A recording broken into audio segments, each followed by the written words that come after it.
Dear students, third year secondary school, welcome to our English program. Today we are going to have the prisoner of Zenda chapter 6. أعزائي طلبة الصف الثالث الثانوي، النهارده إن شاء الله هنتعامل مع chapter 6 the prisoner of Zenda. وزي ما احنا اتعودنا في كل chapter إن أنا بقى عندي المين فوكاب، طبعا عندنا الفوكاب ومعناهم. عشان نقدر نفهم السؤال كويس لازم نبقى عارفين الكلمات المتداولة أو المكررة في هذا الشابتر. كمان عشان نقدر نفهم السمري كويس ونقدر نفهم المينينج بتاع الشابتر كويس. عندنا بعض الكلمات they make a move against, pow, duties, the opposite side, hunting trip and so on. عندنا الكلمات هتتحفظ وبعد كده إن شاء الله هنخش على السمري بتاع الشابتر.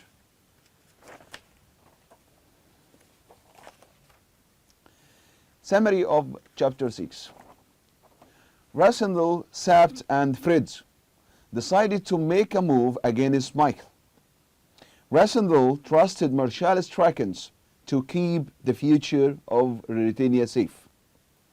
احنا قلنا ان الوضع في ريتينيا اصبح لا يحتمل، وكان لابد ان يتخذ راسندل، سابت and فريدز اللي هم الجود سايد او الجانب الخير in this story take a move. لازم ياخدوا خطوة أو يتحركوا to try to save the kidnapped king. يحاولوا ينقذوا الملك المخطوف. And Rassendyll وثق في المارشال ستراكنز إن هو يحافظ على مستقبل ريتيني. Strakens promised Rassendyll that he would protect Princess Flavie from the Duke. إنه يحاول يحمي الأميرة من مايكل. احنا عارفين إن مايكل's mother was not royal and he could only legally become king if he married the princess. وإن كون والدة مايكل ليست من الأسرة المالكة، فهذا يجعل عليه من الضروري أو من الإلزامي إنه يتزوج بأحد الأميرات الملكية لكي يصبح ملكا قانونيا. ده في حالة إذا كان حقه في الملك، في حالة عدم وجود أخوه رودولف إلفبرج ده فيفس. فهنا كان في حرص من مايكل إن هو يتزوج البرنسس فلافي. وإحنا كلنا عارفين إن مايكل was half brother of the king of Ruritania، كان أخ غير شقيق لملك ريتينيا اللي هو إلفبرج ده فيفس، اللي هو دلوقتي الكيدنابد كينج أو الملك المخطوف. Rassendyll wrote down some orders for Marshal Strakens, who noted that Rassendyll's writing was different from the king's writing. واللي لاحظ المارشال لاحظ إن الخط مختلف. Rassendyll said that his writing was different because his finger still hurt، لأن إصبعه ما زال يتألم منه وما زال يؤلمه. But the truth was that he was not the real king. لكن احنا كلنا عارفين الحقيقة إن هذا الشخص اللي هو رودولف راسندل the Englishman was not the real king. Rassendyll returned to the palace and told Sapt and Fritz to get ready to go to Zenda. Then Rassendyll visited Flavia to tell her that he was leaving Strelsau to go hunting. وراح طبعا استرالسوا، راح لقصر الأميرة فلافيا عشان يقول لها إن أنا رايح أصطاد. Flavia blamed Rassendyll for going hunting، تقول له رايح تصطاد، instead of بدلا من doing his duties in the capital. Rassendyll told Flavia that he was going to hunt Michael. قال لها أنا رايح أصطاد، بس هصطاد مين؟ مايكل. The princess was worried because that was very dangerous. وده كان شيء خطر جدا. عارفة إن مايكل is not an easy person and a very evil person. يبقى هي very strong and evil.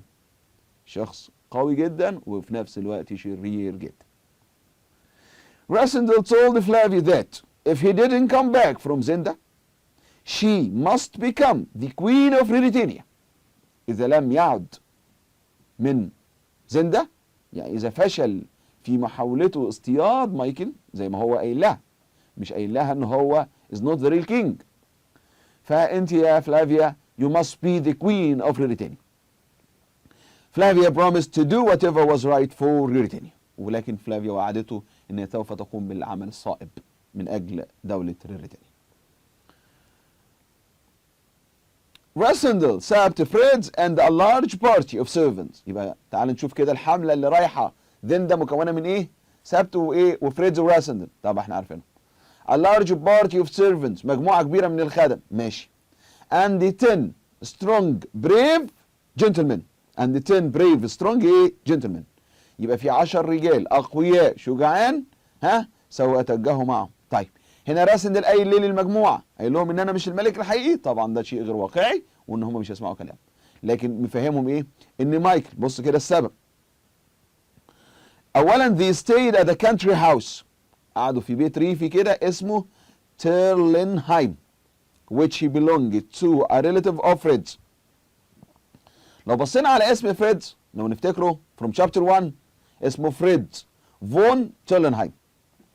يعني تيرلينهايم ده is the name of the family of Fred's. يبقى اسم البيت ده او البيت ده كان belong to one of his relatives، ينتمي الى احد اقاربه. راسندل told his men that، قال للرجاله ايه بقى؟ ان مايكل had tried to kill him، ان his brother مايكل، اخوه مايكل tried to kill him، حاول يقتله. and a good friend of the king's was held prisoner in the castle. وفي صديق مقرب من الملك محجوز سجين فين؟ at the castle of Dent. and it was their job، ودي كانت الايه؟ المهمه اللي هم رايحين يعملوها، ان هم ايه بقى؟ to set him free، ان هم يحاولوا يحرروا هذا الصديق. 3 of Michael's famous 6 men visited Rassendyll. طبعا كان المفروض ان مايكل نفسه يكون في استقبال الملك، لكن ما كانش في استقبال الملك، وفي 3 من رجاله مايكل هم اللي راحوا للملك راسندل او the pretended king، الملك المتظاهر. the youngest and the strongest. تعالى بقى نشوف الشخص ده، the youngest يعني الاصغر سنا، and the strongest الاقوى في كل حاجه بقى، physical and mental يعني عقليا وجسديا. of the 3 was Robert Henson، شخص يدعى اسمه ايه؟ روبرت هنسون. Robert told Rassendyll that the Duke and many of his servants had a dangerous illness. ان الامير مايكل وكتير من الخدم اصابهم مرض خطير. so it was best if Rassendyll and his men stayed away. ومن الافضل يا ملك انت ورجالتك ما تجوش ناحيه القلعه. ده نوع من انواع التحذير كده، يعني لو جيتوا جنب القلعه هيصيبكم مرض، يعني هو طبعا لا في مرض ولا حاجه. Rassendyll knew that Robert was lying، وعارف ان هو كان بيكذب. Rassendyll and the Fred's went to the inn. فاكرين الان؟ الفندق الصغير where Rassendyll had stayed on his first night in Ruritania، اللي مكث فيه اول ليله فيه. The innkeeper's daughter recognized Rassendyll، تعرفت عليه البنت. She apologized to him for speaking badly about him and when he had stayed at the inn before, as she thought he was the real king، لأنها اعتقد ان هو كان الملك الحقيقي. Rassendyll said he would forgive her if she promised to help them. انا هسامحك لو وعدتي تساعدينا. طب ايه نوع المساعده اللي عايزها الملك من الايه؟ الانكيبرز دوتر، من ابنه صاحبه الفندق. Rassendyll asked the innkeeper's daughter to bring her friend Johann to the country house. قال لها انا عايز جوهان اللي انا شفته هنا ده. She agreed. Then Rassendyll and the friends returned to Terlenheim. Sab told Rassendyll about an accident that happened to Brennenstein. واحد من الرجالة بتوع راسندل أصيب بطلق ناري أثناء تواجده في الغابة. Who was one of Rassendyl's men. He went out alone in the woods. He saw 3 men in the trees. One of them shot him in the arm. It was clear that Michael's men، من الواضح بقى ان رجالة مايكل مالهم were waiting for a chance to kill Rassendyll. ان هم ايه؟ بينتظروا فرصة ليه؟ للهجوم او لقتل Rassendyll.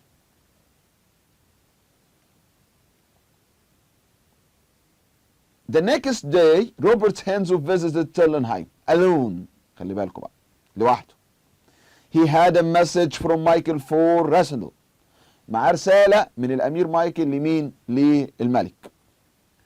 ده هنقول عليه second offer. فاكرين first offer؟ The first offer was at the summer house. كان في السمر هاوس. وميد باي مين اللي عمل الأوفر؟ كان ديتشارد. وكان إيه الأوفر؟ What was the offer? A safe journey to the border and 50,000 English pound. رحلة آمنة للحدود و50,000 جنيه إنجليزي. لكن هنا في الوقت ده راسندل refused because he knew it was a trick. عارف إنها إيه؟ خدعة. It was a trap. تمام؟ طب السكند اوفر بقى مين اللي هيعمله؟ روبرت هينسون.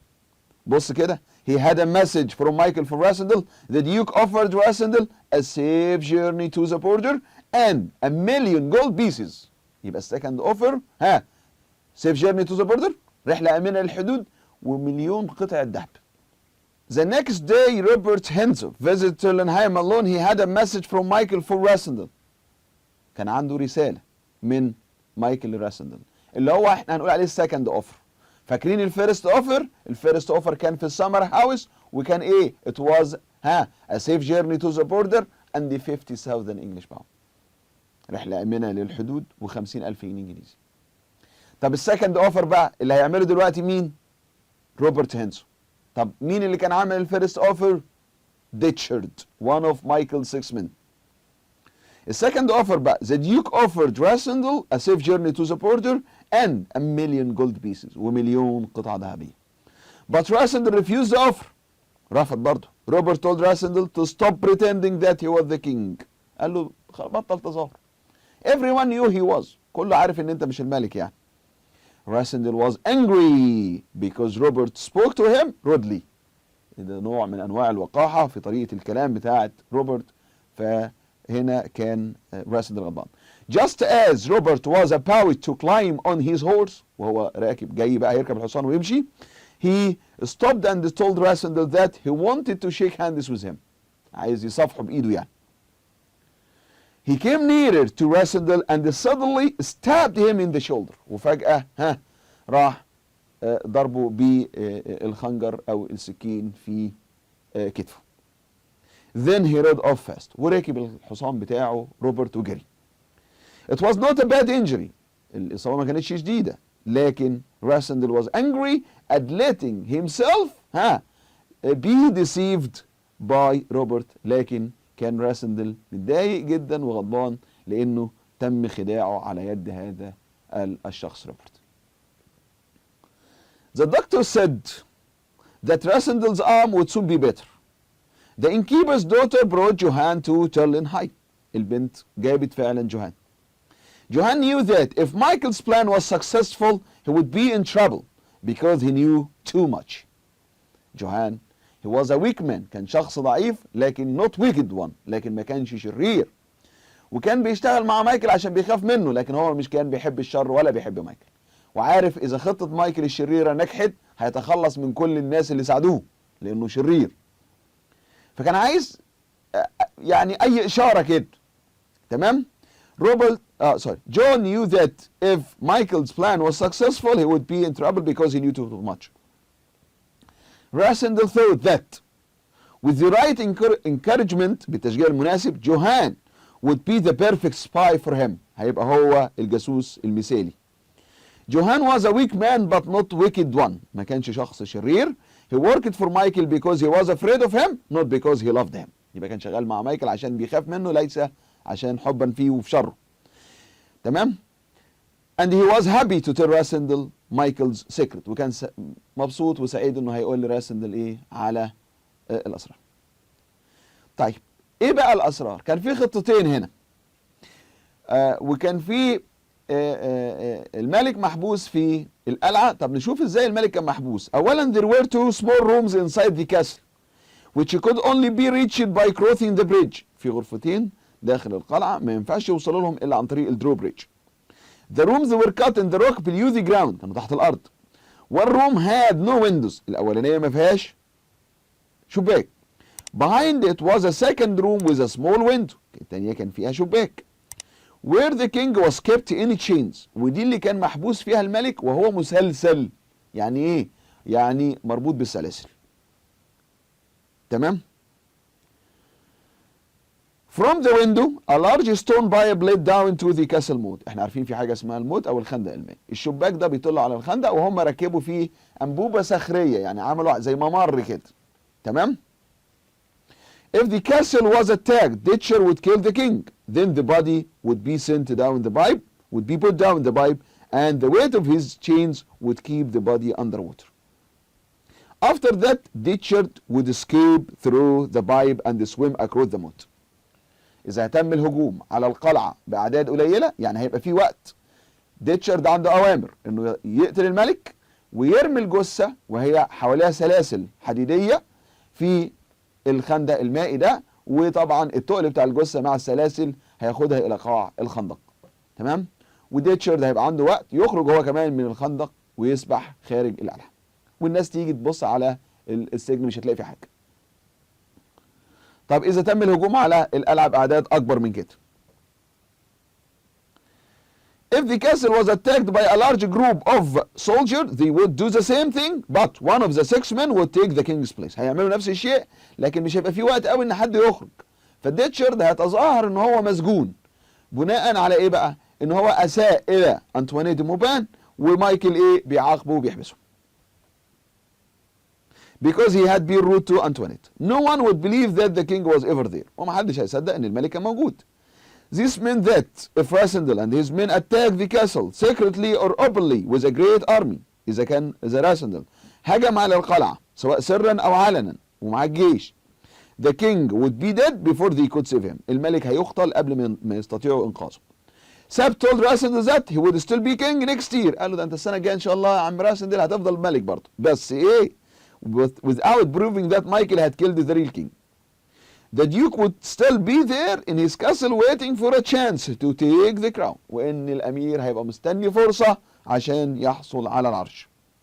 Therefore, Rudolph Rassendyll would never be safe. عشان كده أنت عمرك ما هتبقى آمن يا أستاذ راسندل. لأن رجالة مايكل في انتظار لفرصة لقتله. Johann told Rassendyll that his brother Max helped to put up the pipe to the prison window.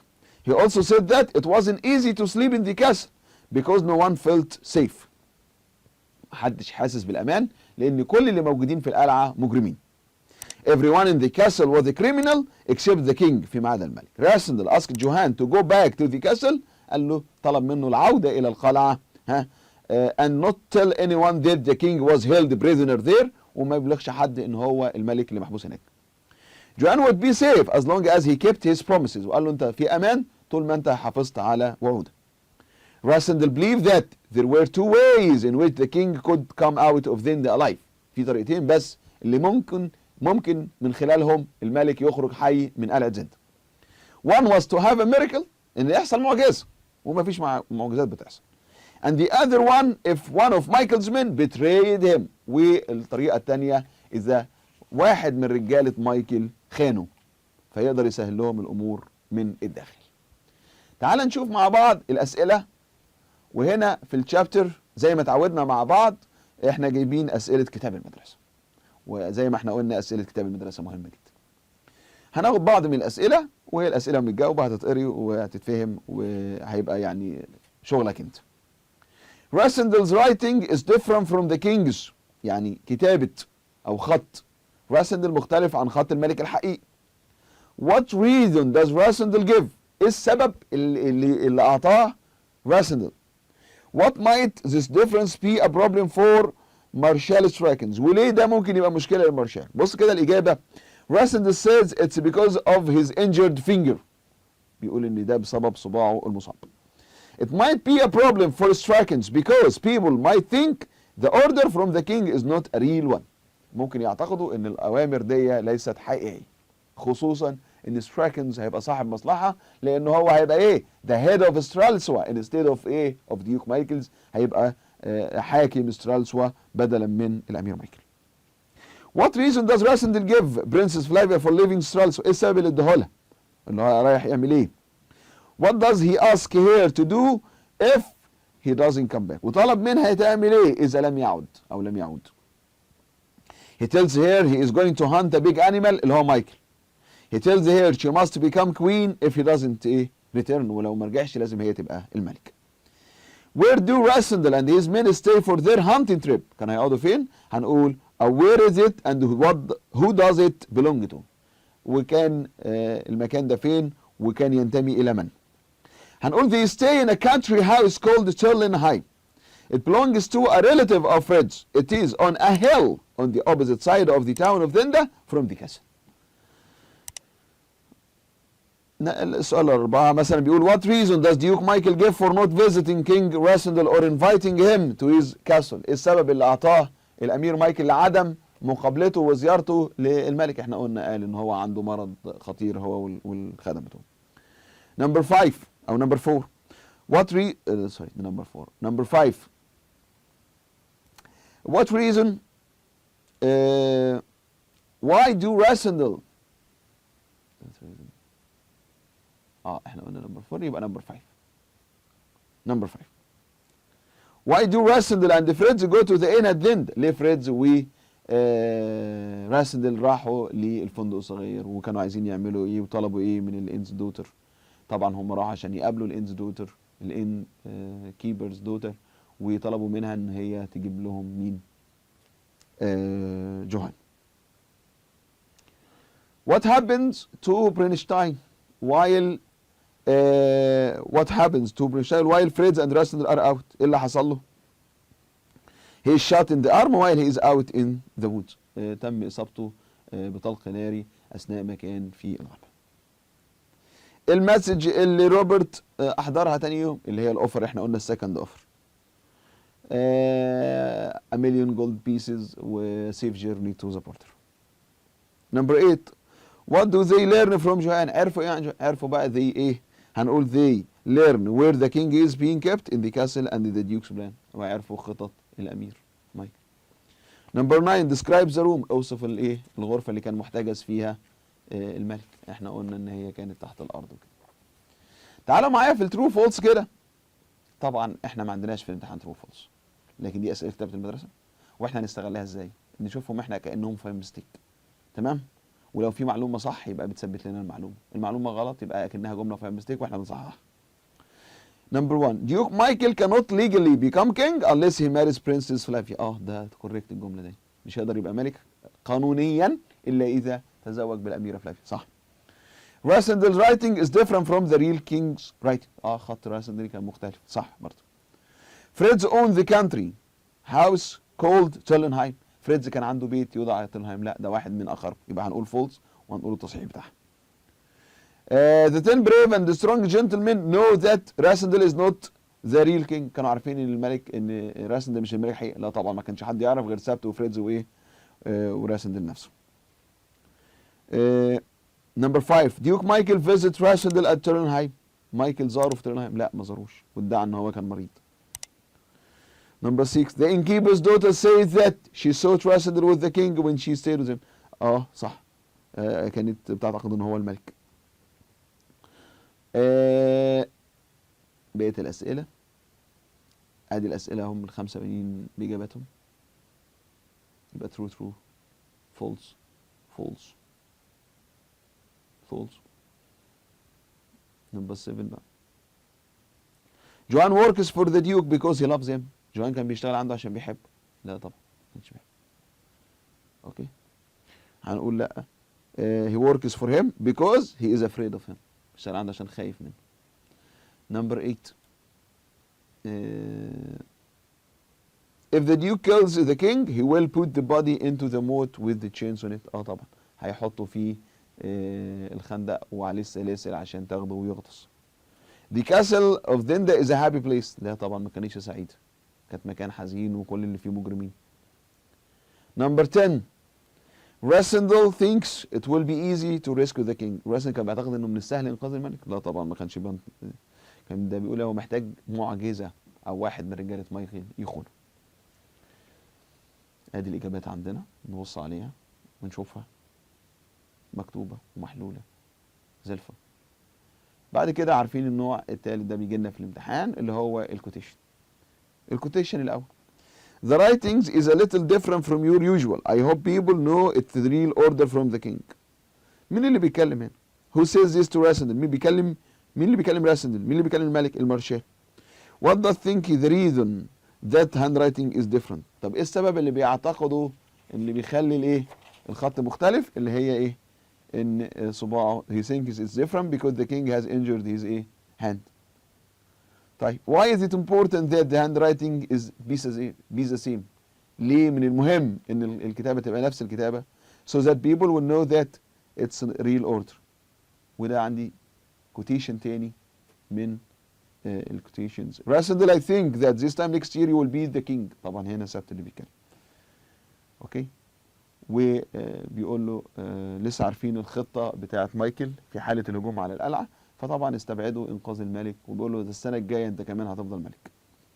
والسؤال الثالث why does the king think Rasandal will stay؟ ليه بيعتقد ان هو الملك بعد او راسندل بعد سنة هيفضل ملك لسه؟ because the duke's plan is very clever. خطته كانت خطة ماكرة جدا. بعد كده نوع ده من انواع الماتشنج، التوصيل يعني. من برينشتاين هتلاقي الحل عند حضرتك. برينشتاين نمبر 1 هتلاقيه ايه شوت مش عارف ايه هينسو وهكذا. خلاص ده نوع من انواع التعريف بالشخصيات. اوكي. وده كده يبقى نهاية تشابتر 6. وبكده اعزائي الطلبة يكون وصلنا نهاية القصة تشابتر 6، وان شاء الله نشوفكم في حلقات قادمة مع تشابتر 8 باذن الله. السلام عليكم ورحمة الله وبركاته.